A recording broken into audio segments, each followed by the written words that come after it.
Assalamualaikum warahmatullahi wabarakatuh. Waalaikumsalam warahmatullahi Warahmatullahi wabarakatuh. wabarakatuh. Assalamualaikum warahmatullahi wabarakatuh. Kita teruskan pembahasan kita dalam mata kuliah perilaku organisasi. Saya ulang sedikit di ujung kuliah kita yang terakhir kemarin, ya, yaitu tentang persepsi. Kita tahu bahwa setiap tingkah laku orang itu pastinya antara lain dipengaruhi oleh persepsi sesuatu. Bagaimana dia mempersepsi sesuatu, maka itu akan menjadi suatu hal yang akan mempengaruhi tingkah lakunya, mempengaruhi perilakunya secara individu.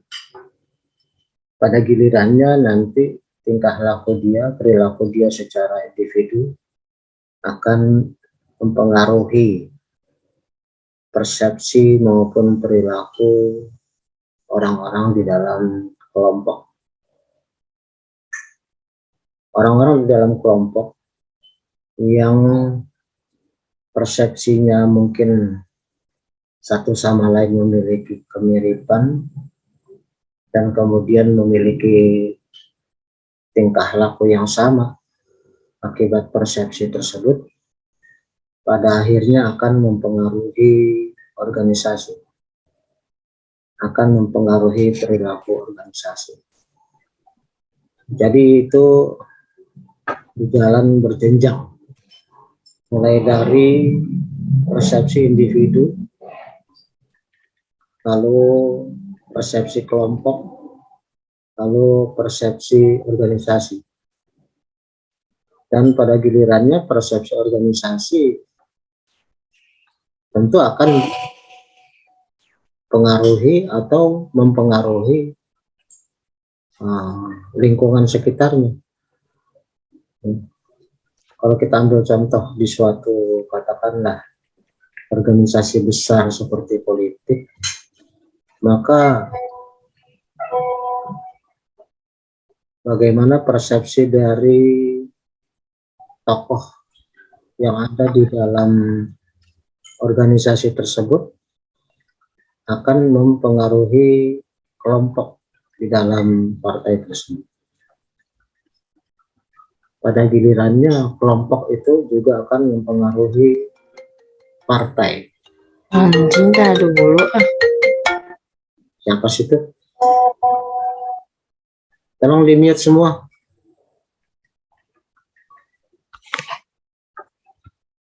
Dan pada gilirannya apa yang dilakukan oleh partai, kebijakan partai, pastinya akan dipersepsi oleh masyarakat. Ya. Kemudian apa yang terjadi di dalam masyarakat pada akhirnya akan ditangkap, diobservasi, diamati oleh mereka yang ada di dalam partai, termasuk para tokoh yang ada di dalamnya. Dan selanjutnya demikian berputar, merupakan suatu dialektika. Jadi mulai dari persepsi orang, mempersepsi kelompok, membentuk persepsi organisasi, lalu persepsi organisasi yang terwujud di dalam perilaku dan kebijakan organisasi akan dipersepsi oleh masyarakat. Bagaimana masyarakat mempersepsi partai atau organisasi tersebut, selanjutnya akan diamati, diobservasi oleh tokoh-tokoh partai tersebut. Jadi demikian ya, berputar.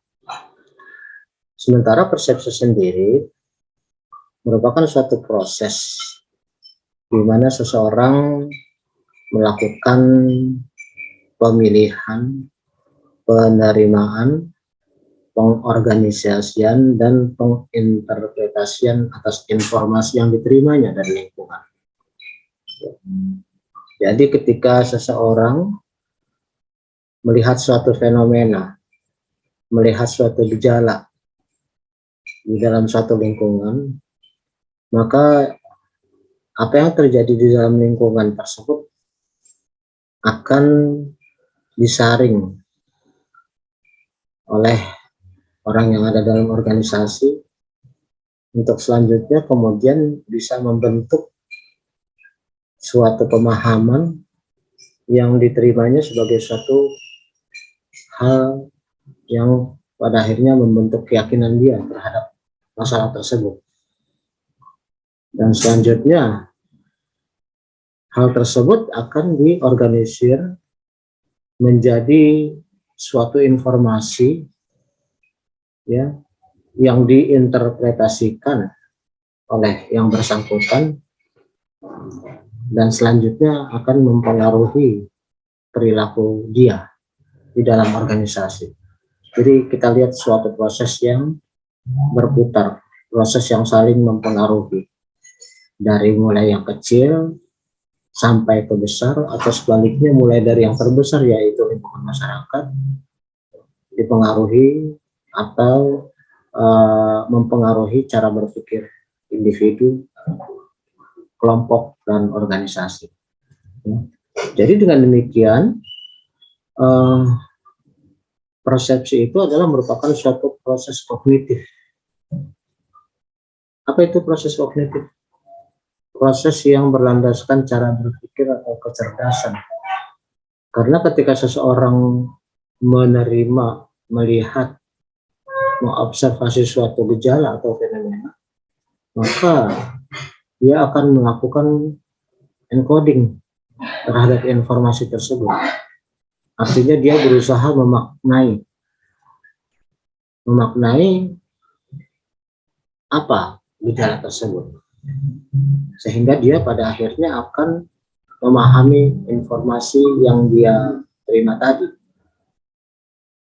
Semakin jelas suatu informasi, tentunya akan semakin mudah membentuk persepsi pada diri seseorang. Tetapi semakin samar-samar suatu informasi, pastinya justru hanya akan menimbulkan dugaan-dugaan. Sehingga ketika di dalam suatu organisasi menerima informasi yang tidak jelas, informasi yang masih merupakan dugaan, pada akhirnya tentu perilaku yang diambilnya baik di dalam organisasi maupun di dalam kelompok itu menjadi sesuatu yang katakanlah tidak tepat, karena dia hanya memperoleh suatu informasi yang berupa dugaan-dugaan. Maka kita lihatlah bahwa banyak sekali contoh-contoh yang terjadi di dalam masyarakat. Misalnya pada waktu pemilu kemarin, di mana ada seseorang yang mengaku telah dianiaya sehingga dia babak belur, ya kan? Informasi ini sebenarnya hanya satu pihak, baru dari yang bersangkutan. Suatu informasi yang tentunya masih debatable, masih sangat bisa didebat, karena seharusnya seorang yang menerima informasi tidak langsung begitu saja untuk bisa mempercayai dan kemudian bahkan mengambil langkah tertentu. Tapi kita lihat kemudian bahwa ternyata informasi dari orang yang mengaku telah dianiaya ini ditelan mentah-mentah bahkan oleh suatu organisasi yang besar seperti partai, sehingga dengan mudah kemudian para pimpinan partai tersebut langsung mempercayai dan membuat pengumuman, membuat suatu press release dan mengatakan bahwa ini merupakan suatu kejadian yang luar biasa. Ya. Kalau seorang pemimpin partai politik yang menerima informasi baru dari satu pihak, lalu mengambil keputusan mempercayai begitu saja omongan tersebut tanpa dilakukan cek and recheck, tanpa dilakukan penelusuran lebih jauh terhadap berbagai sumber, Ini mencerminkan organisasi tersebut sebagai suatu organisasi yang seperti apa. Kan banyak waktu itu ya, Ratna Sarumpait yang aku digebukin, lalu kemudian Prabowo dari Gerindra langsung percaya, Amin Rais dari PAN langsung percaya. Begitu juga dengan Fadlizon langsung percaya, langsung bikin press release.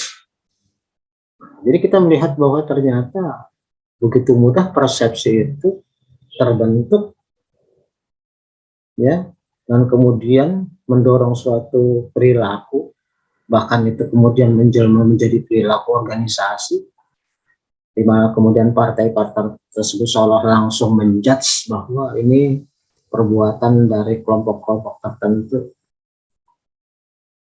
Padahal kemudian ternyata dibantah sendiri oleh si narasumber yang mengaku dianiaya bahwa dia sebenarnya bukan digebukin, tapi habis operasi dan pengaruh operasi yang belum sembuh, akibatnya mukanya babak belur, mukanya bengkak-bengkak. Nah, jadi kita melihat di sini bahwa akibat dari pengambilan keputusan yang serampangan, perilaku yang tidak berdasarkan data yang valid, perilaku yang hanya didasarkan kepada persepsi atas dasar data yang ya hanya bersumber dari satu orang saja, itu mengakibatkan orang jadi menilai bahwa partai tersebut sebagai partai yang ceroboh, partai yang tidak mampu menyaring informasi, lalu kemudian karena ketidaksukaannya kepada orang lain, kepada golongan lain, maka langsung saja menjadikan informasi sebagai satu senjata untuk menghantam orang, padahal ternyata salah. Bayangkan kalau misalnya hal yang seperti ini terjadi di kalangan orang yang punya senjata, katakanlah di kalangan kepolisian atau di kalangan TNI. Informasi yang baru sepihak tanpa diselidiki langsung mendorong suatu perilaku, langsung mengambil satu kebijakan, dan pada akhirnya menimbulkan korban. Apa yang terjadi? Berarti kan itu suatu cerminan bahwa organisasi seperti itu bukan organisasi yang matang, organisasi yang boleh dikatakan terlalu cepat mengambil keputusan. Ya. Oke, padahal secara teoritis karakter dari orang-orang yang mempersepsi sesuatu itu bisa dipengaruhi oleh macam-macam sebab. Yang pertama, persepsi seseorang itu bisa disebabkan oleh needs-nya atau oleh kebutuhannya. Lalu yang kedua adalah persepsi tersebut bisa terbentuk berdasarkan pengalamannya atau experiences dari orang tersebut, sehingga dia kemudian mengambil suatu keputusan tertentu. Kemudian yang berikutnya adalah persepsi seorang itu bisa dibentuk juga oleh karena values atau norma-norma yang dia yakini. Kemudian bisa juga itu disebabkan oleh sikap atau attitude ya, dari orang-orang tersebut. Ya, sikapnya seperti apa, lalu kemudian berdasarkan itu dia dengan mudah bisa mempersepsi seseorang, mempersepsi suatu hal, sehingga kemudian ya tentu saja informasi yang seperti itu yang didasarkan kepada values-values yang tidak valid, maka kemudian akan mengakibatkan suatu perilaku yang juga tidak bisa dipertanggungjawabkan. Yang berikutnya juga adalah karena attitude atau sikapnya, dan kemudian yang terakhir bisa juga dipengaruhi oleh dia punya kepribadian. Sebentar ya, saya batalin dulu yang podcast, kayaknya nggak bisa, terlalu capek. Iya, Bah. Nggak mungkin lah, kamu sekarang ini aja udah hampir jam 8, saya harus podcast lagi. Maka nggak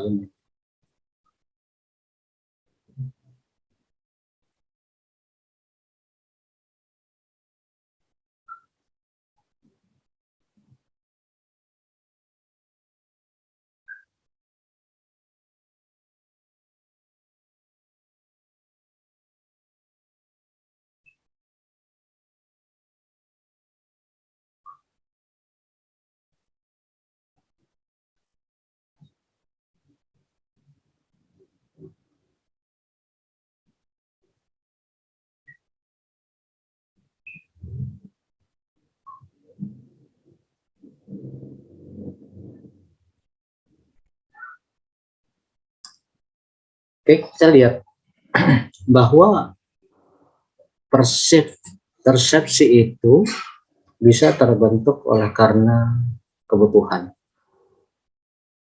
Tadi kita lihat contohnya ya. Orang dengan mudah meskipun berlatar belakang partai besar mempersepsi suatu informasi seperti yang disampaikan oleh Ratna Sarumpait oleh karena adanya kebutuhan. Kebutuhan apa? Kebutuhan untuk mencari hal-hal apa yang bisa dijadikan trigger untuk menaikkan pamornya dan sekaligus menjatuhkan pamor orang lain. Kan kita lihat dulu bagaimana kemudian para tokoh seperti Fadlizon, seperti Amin Rais, kemudian seperti Prabowo langsung menjas bahwa itu adalah perilaku dari pemerintah. Kan Ratna Sarumpait ngakunya bahwa dia digebukin oleh orang-orang tertentu yang diduga merupakan orang-orang pemerintah. Jadi sebenarnya dalam hal ini mereka memang sedang mencari-cari informasi apa yang kira-kira dalam masa kampanye ini bisa dijadikan suatu bahan informasi untuk menaikkan nilai jual mereka di masyarakat dalam rangka pemilu, sekaligus juga bisa menjadi suatu informasi yang menjatuhkan nilai kelompok lain di mata masyarakat. Jadi ada satu kebutuhan dari mereka sehingga terbentuklah proses seperti itu. Otomatis kan orang lagi pemilu itu kan nyari-nyari informasi ya. Nyari-nyari informasi mana nih yang kira-kira bisa menaikkan pamor saya dan sekaligus bisa menjatuhkan lawan kan gitu. Maka didorong oleh kebutuhan tersebut, needs tersebut, begitu ada informasi dengan langsung saja dengan bernafsu tanpa selidik-selidik langsung yakin. Kenapa? Karena sudah ada terbentuk suatu kebutuhan bahwa inilah suatu informasi yang bisa yang sangat berharga yang bisa menjatuhkan lawan.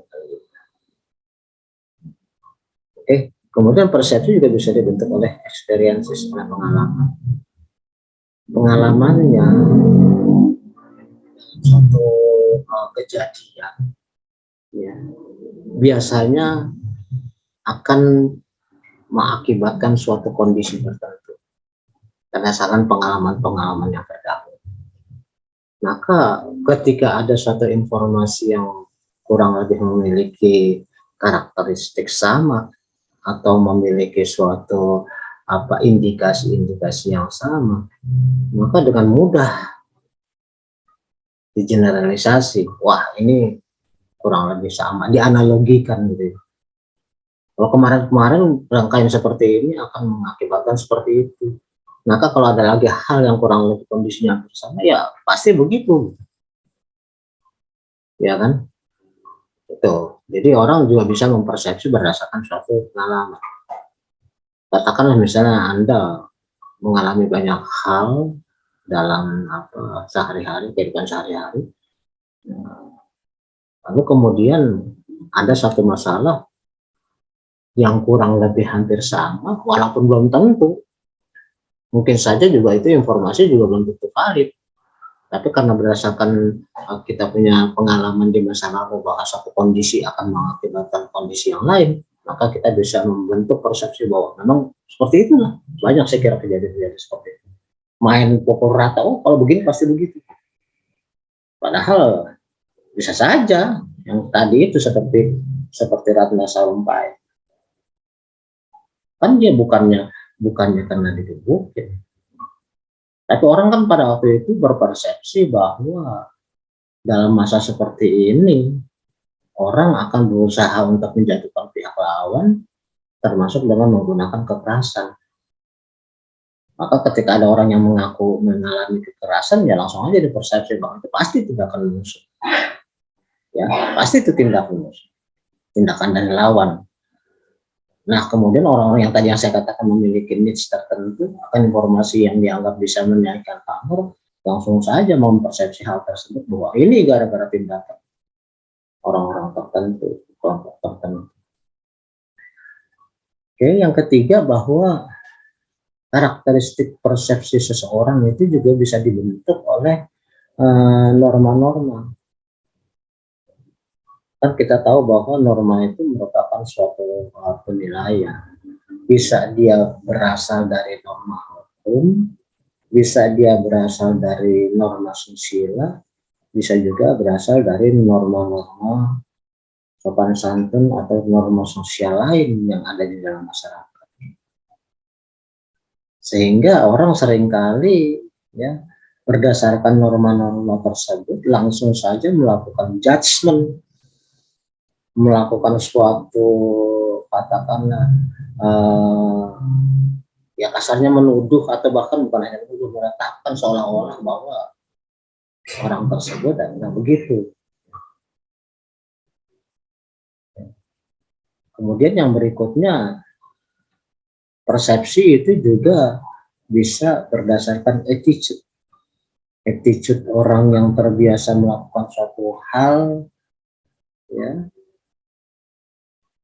memiliki sikap yang baik itu yang terburu-buru, yang kasar, yang ceroboh, maka bisa membentuk persepsi. Prabowo sendiri pada waktu itu mengakui bahwa dia terlalu gerusa-gerusu, gitu kan ngakunya.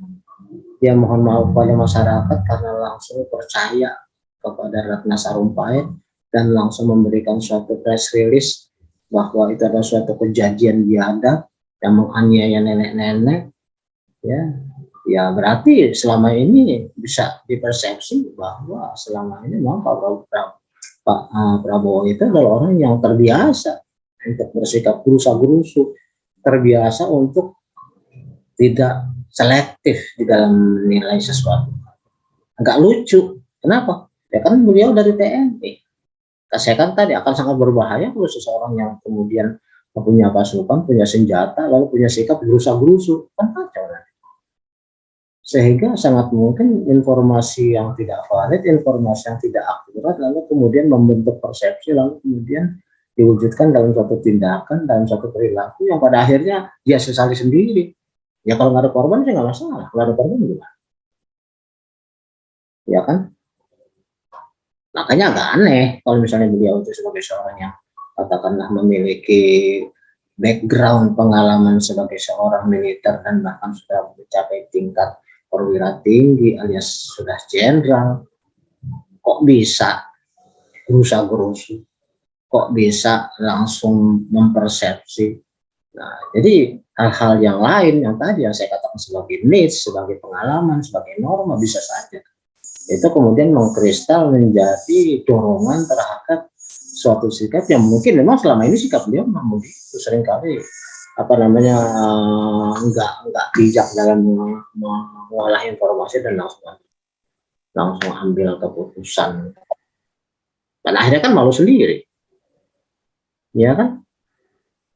Ya atau katakanlah kalau kita mau runut lagi 2 kali pemilu, yang paling enak memang bahasa seperti ini. Kan kita lihat bahwa ternyata berdasarkan informasi tentang pemenangan pemilu siapa yang menang, langsung saja beliau itu sujud syukur 2 kali loh, 2014 sama 2019.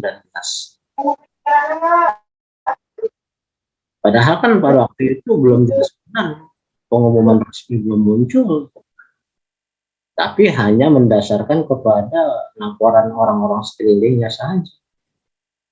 Ya, berdasarkan penelitian internal partainya, lalu disampaikan bahwa beliaulah yang menang, ya, lalu kemudian langsung sujud syukur 2 kali, pemilu 2014 dan 2019. Pada akhirnya ya ternyata itu tidak terbukti karena ternyata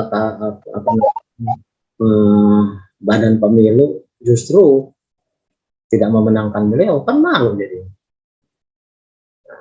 Jadi ini kembali kepada hal yang terakhir bahwa yang namanya persepsi itu seringkali merupakan suatu bentukan dari background personality seseorang. Personality alias kepribadiannya seperti apa. Orang yang tidak gampang mengambil kesimpulan, orang yang terbiasa selektif dalam mengenkod suatu informasi, tentunya akan mempertimbangkan dengan seksama bahwa tindakannya tersebut akan membawa pengaruh baik kepada dia maupun kepada organisasi. Tapi karena kepribadiannya ya, mungkin juga karena dorongan-dorongan hal yang tadi yang saya katakan, yang terutama dalam needs tadi, maka kemudian ya udahlah, walaupun pada akhirnya ya dia sesali sendiri, begitulah ya. Tapi kemudian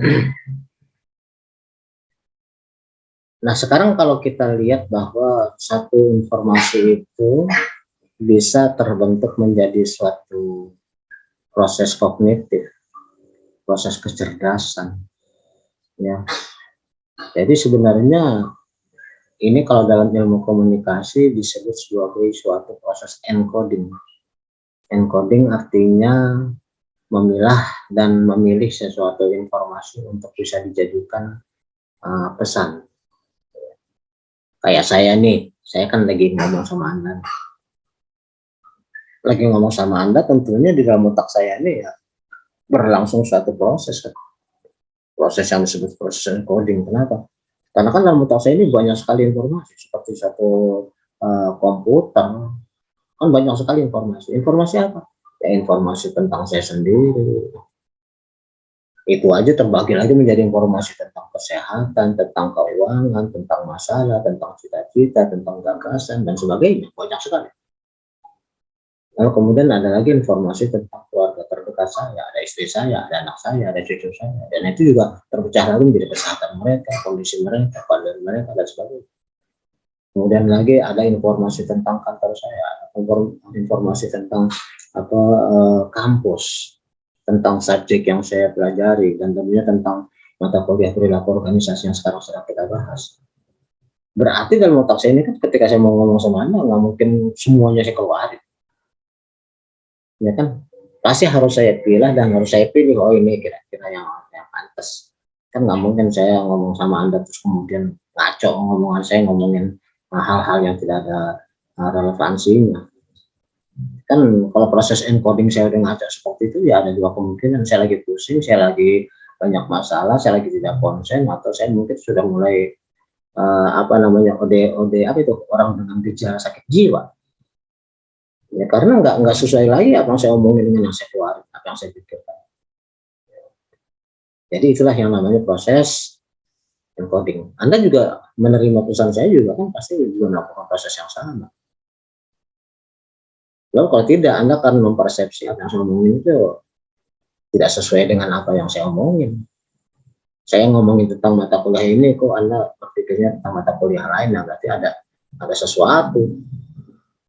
Ya. Oke, proses encoding tersebut kalau dalam satu organisasi yang nantinya akan mempengaruhi perilaku, itu adalah faktor eksternal dan faktor internal. Faktor eksternal itu bisa ya berupa suatu informasi yang memiliki intensitas tinggi, artinya suatu hal yang berulang-ulang sehingga kemudian itu saya anggap sebagai suatu hal yang valid karena intensitasnya tinggi. Atau yang kedua bisa juga karena skalanya besar sehingga mempengaruhi pemikiran saya. Sedangkan faktor internalnya bisa juga persepsi itu terbentuk pertama adalah karena saya memiliki motivasi untuk itu. Sehingga kecenderungan saya untuk mempersepsi seseorang sebenarnya dipengaruhi oleh keinginan saya sendiri, motivasi saya sendiri. Bisa juga karena proses belajar dan juga bisa juga karena proses memang kepribadian saya seperti itu. Ya. Itulah proses pengolahan suatu informasi yang terjadi pada diri individu sehingga kemudian dia membentuk suatu persepsi tertentu. Nah tentu saja di dalam suatu persepsi seperti saya katakan tadi bisa dipengaruhi oleh faktor internal dan eksternal. Bisa juga dia mengalami distorsi. Mengalami distorsi artinya persepsi itu bergeser dari informasi yang sebenarnya. Ya katakanlah saya menerima informasi, tapi saya persepsi kemudian informasi itu menyimpang gitu.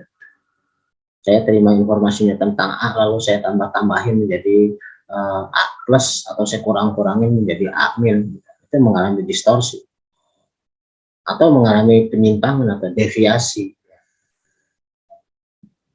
Persepsi yang mengalami distorsi itu bisa disebabkan oleh karena adanya suatu hal yang disebut sebagai stereotip. Stereotip yang paling gampang begini, stereotip. Dia merupakan suatu anggapan dari sekelompok orang terhadap kelompok lain, di mana anggapan itu biasanya negatif. Anggapan itu biasanya pukul rata bahwa semua anggota dari masyarakat tertentu itu memiliki sifat yang sama. Dan biasanya yang namanya stereotip itu berlebihan. Kayak gini nih, saya ambil contoh langsung yang paling gampang. Karti ini kan orang Jawa ya. Betul nggak Karti? Ya kan orang Jawa. Putri dia orang mana? Putri dia Orang Tangerang, Pak. Sunda ya. Mm-mm. Bagaimana kamu menilai karakter teman kamu yang berasal dari Jawa? Menurut kamu orang Jawa kayak gimana sih?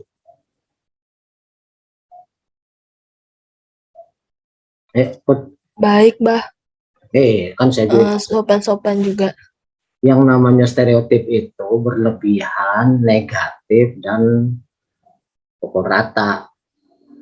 Jadi bukan yang baiknya, yang jeleknya. Menurut kamu orang Jawa itu gimana stereotipnya? Putri dia, kamu nggak konsentrasi apa? Lagi ngerjain? Kenapa, Pak? Lewat deh. Kamu nggak konsentrasi dengan kuliah saya.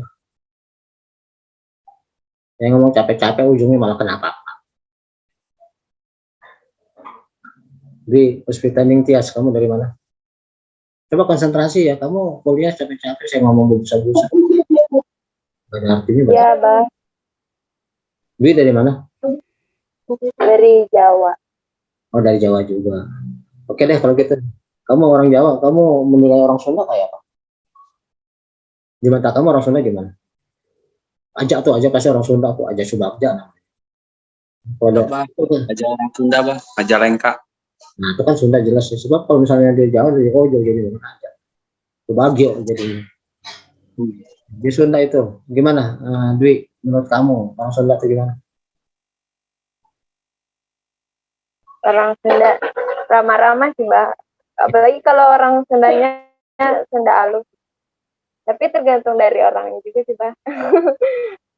Ini termasuk yang ngelamun juga nih. Saya udah bolak-balik bilang bahwa yang namanya stereotip itu jeleknya, pukul rata, overacting. Kamu takut ya sama si Aja? Oh, malah bilangnya, oh baik-baik. Jangan takut, stereotip itu adalah suatu pandangan kelompok terhadap orang lain yang belum tentu semua orang seperti itu. Takut diomelin aja, rupanya dia langsung bilang aja baik. Yang jeleknya, stereotip itu yang jeleknya gimana menurut kamu? Yang jeleknya, Mbak. Kalau kata dari orang-orang, biasanya kan katanya kalau orang Sunda tuh biasanya suka apa ya? Kalau orang Jawa kan terkenal kalau nyari kerja tuh giat, Mbak. Nah, kalau dari orang Sunda biasanya orangnya pemalas gitu. Tapi kan nggak semua orang gitu ya, Mbak. Takut kamu sama Aja tuh, semuanya dibilang enggak semua orang kayak gitu. Ya iyalah, orang kan saya bilang tadi yang namanya stereotip itu emang kagak semuanya seperti itu. Nggak usah dibumbuin, nggak usah diinin lagi. Ya, orang Sunda itu ya mohon maaf, ya memang stereotipnya malas. Playboy, Bah. Playboy, belum tentu itu bukan stereotipnya. Iya kalau yang ganteng, kalau yang jelek gimana jadi playboy. Oke. Terus kemudian orang Sunda itu terutama kalau yang cewek itu stereotipnya itu matre. Ya, itu mah semua juga, Bah. Tapi stereotip orang Sunda begitu. Terus kemudian juga stereotipnya itu ada juga apa? Solek. Ya, soleh. Ya Dan karena cantik-cantik. iya, stereotip ini artinya orang Sunda itu biasanya ketika kita bicara tentang orang Sunda, terutama perempuan, itu biasanya bayangan orang Sunda mah malas-malas. Terus orang Sunda mah matre. Ada uang, abang saya nggak ada uang, abang buat tendang. Gitu. Terus kemudian orang Sunda itu pesolek. Ya nggak semua orang Sunda kayak gitu, tapi memang begitu orang ngomong tentang Sunda biasanya bayangannya kayak gitu. Jangan pacaran sama orang Sunda lo, belum nggak punya duit tendang lo gitu. Jangan pacaran sama orang Sunda lo, kan kalau apa namanya dia tuh habis buat apa nama kosmetik dia. Ya belum tentu semua orang Sunda kayak gitu. Orang Sunda yang rajin juga banyak, orang Sunda yang nggak pesolek juga banyak, ya kan. Tapi stereotip orang Sunda itu seperti itu. Gitu. Begitu juga dengan apa? Dengan katakanlah orang Padang. Stereotipnya orang Padang apa? Aja. Kamu kalau dengar orang Padang gimana? Itu bah biasanya terkenalnya pelit tuh Padang. Itu yang saya maksud. Stereotip itu begitu. Padang, dasar pelit. Padang gitu. Padahal belum tentu semua orang Padang punya pelit. Tapi kita orang Padang itu pelit. Batak misalnya. Apa Hanan Sultan? Orang Batak itu apa? Keras, bah. Hah? Keras. Apaan? Keras, bah. Ininya. Keras. Apa? Iya, sifatnya. Emang keras itu apa negatif kan? Enggak. Orang Batak tuh biasanya stereotipnya tuh licik. Ya, stereotipnya. Orang Jawa itu stereotipnya lain di mulut, lain di hati. Iya. Iya, padahal dendam. Nah itu. Ya belum tentu semua orang Jawa kayak gitu, tapi stereotip itu nggak bisa dihindar ketika orang bicara tahu ini orang Jawa, ini orang Sunda, orang Padang, orang Betawi apa? Males. Orang Betawi males, belum tentu. Saya nggak mau males. Nah, buktinya saya baru sampai langsung ngajarin kamu. Kalau saya malas kan saya langsung jongcang kaki. Artinya nggak semua. Nah, maksud saya stereotip itu juga akan mendistorsi persepsi. Persepsi kita tentang seseorang dipengaruhi oleh stereotip, maka jadi berubah. Ya kan? Ya, katakanlah kamu nanti punya presiden yang katakan bukan berasal dari Jawa. Pasti lain lagi pemikiran. Selama ini kan presiden orang Jawa semua, saya lihat Habibie kan. Semuanya kan orang Jawa tuh. Maka bayanganlah bahwa presiden begini-begini. Tapi begitu presiden katakanlah orang Sunda, lain lagi nanti persepsi. Belum tentu benar, tapi karena pengaruh stereotip, ya kita lalu kemudian mempersepsi sesuatu. Ya katakanlah nggak usah dalam politik lah, dalam hal bisnis saja. Kamu mau bisnis, ya stereotip kamu, saya mau bisnis orang Padang nih. Ya keuntungannya kecil nih, Padang pelit. Begitu. Jadi persepsi kita terhadap suatu bisnis yang menguntungkan didistorsi oleh stereotip, sehingga kemudian kita jadi berhati-hati berhadapan dengan orang Padang, berhadapan dengan orang Batak. Ya jujur aja, kamu kalau mau bisnis orang Batak pasti jadi lebih hati-hati. Kenapa? Stereotipnya, wah ini Batak licik, begitu kan? Padahal belum tentu. Ya, padahal kan belum tentu. Tapi karena persepsi kita persepsi kita dipengaruhi oleh stereotip, maka jadinya kayak gitu. Oke, jadi distorsi persepsi bisa disebabkan oleh stereotip. Yang kedua juga bisa disebabkan oleh efek halo. Tahu nggak efek halo? Pernah nggak dengar istilah efek halo?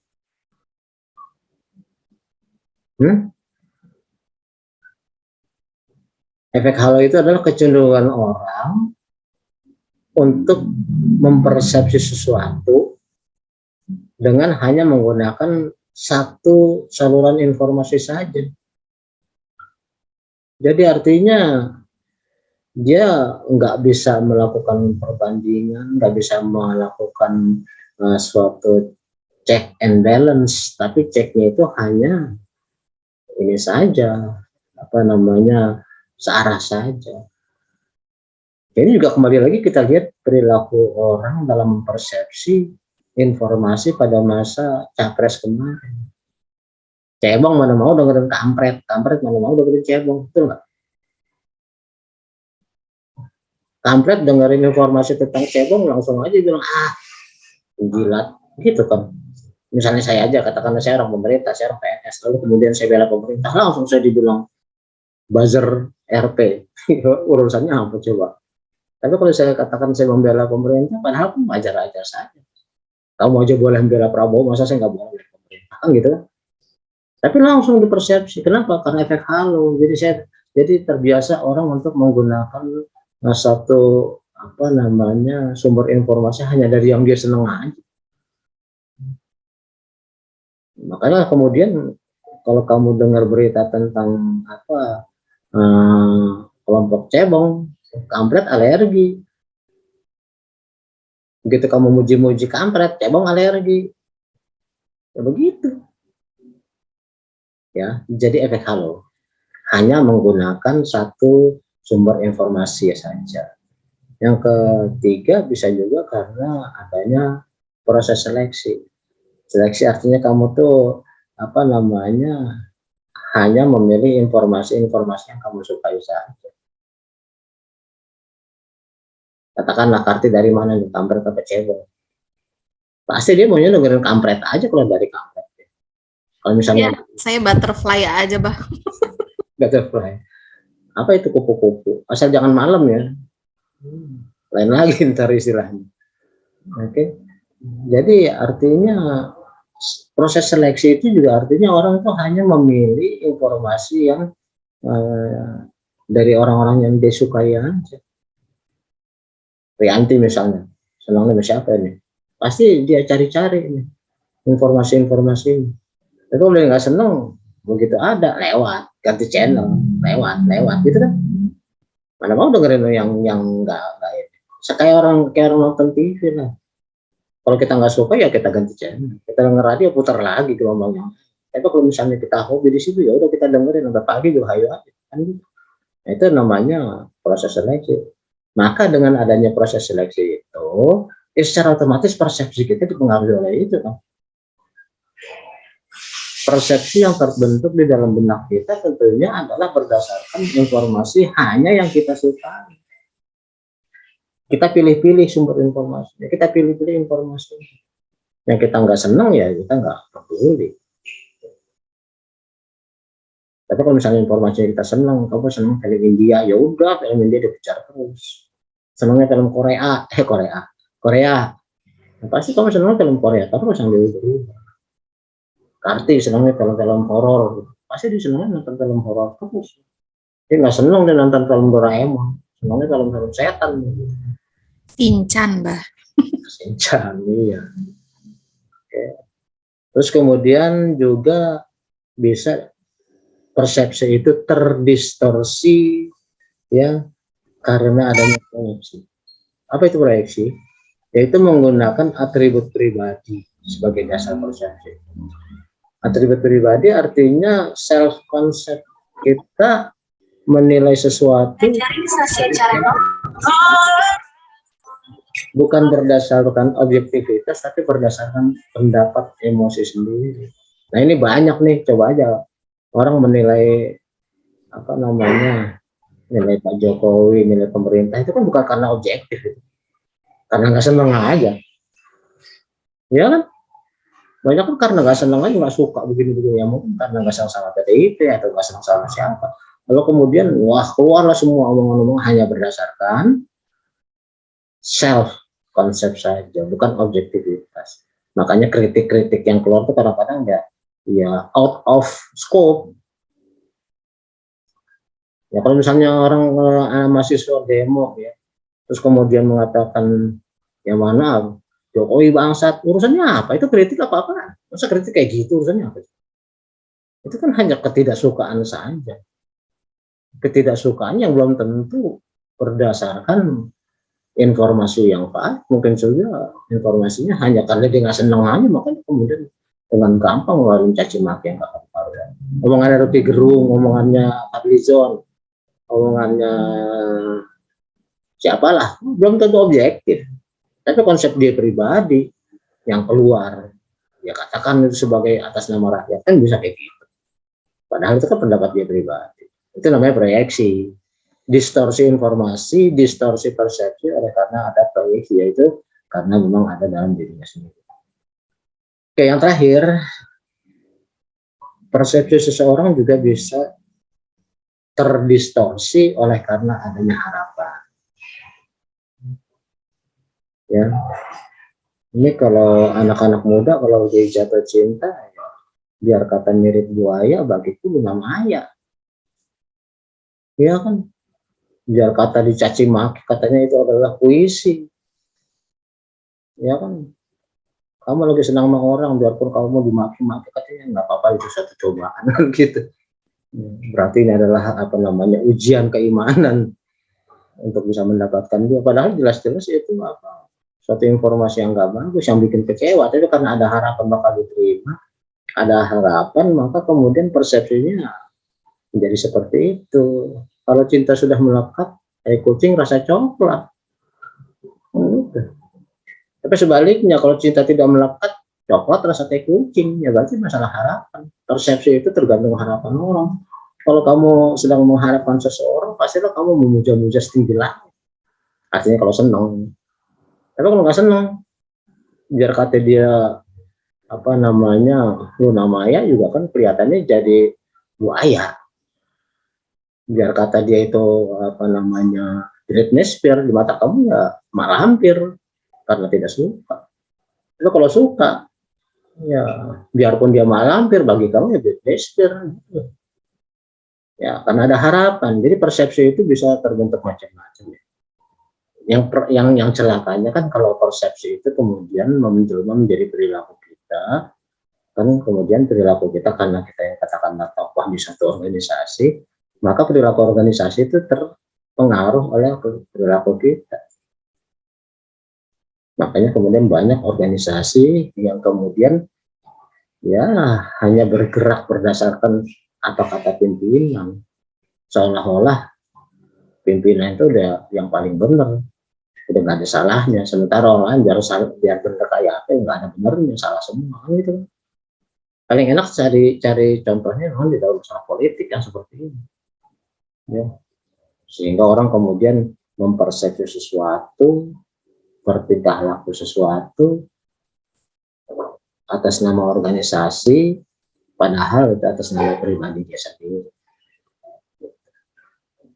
Oke, saya pikir cukup segitu aja, setengah jam aja nggak usah lama-lama. Yang penting kesimpulannya adalah bahwa persepsi akan mempengaruhi perilaku.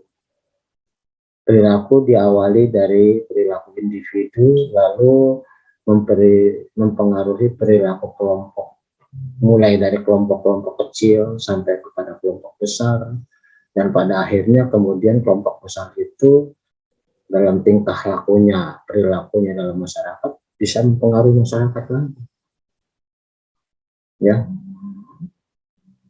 Ya kamu lihat aja lah, misalnya kembali dalam masalah politik, gara-gara para pemimpin itu terbiasa untuk mengkritik pemerintah semacam yang suka-sukanya sendiri, maka kemudian mahasiswa pun sekarang kalau lagi demo, kalau nggak caci maki pemerintah nggak enak.